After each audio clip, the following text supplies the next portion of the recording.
How's it going, YouTube? It's APOC. I'm going to show you real quick how to check for timing chain stretch in an Audi. So the first thing you need to do is get your engine warmed up. It has to be warmed up and currently running.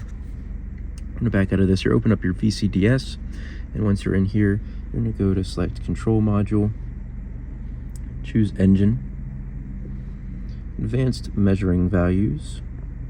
Then once you're in here, there should be a window that pops up. We're just going to search for cam. We should be able to find one called Camshaft Adaptation. There might be a couple in there. We'll just add them all so we can make sure we have the right one. So anything that says Camshaft Adaptation, add that in. So that says inlet, we don't need that. We need the intake bank 1 phase. Sorry for the weird change of audio. I said the wrong numbers in the original recording, but below 3 are usually good. Between 3 and 5, maybe schedule a service soon and keep an eye on it. Over 5 is usually a critical space. I'm at 141,000 miles and mine is at 4.17. So, you know, I'm in a spot where, yeah, I should probably be replacing it. Like, it should be starting to fail around this time. But it's not going to catastrophically fail, most likely, because I'm only at 4.17.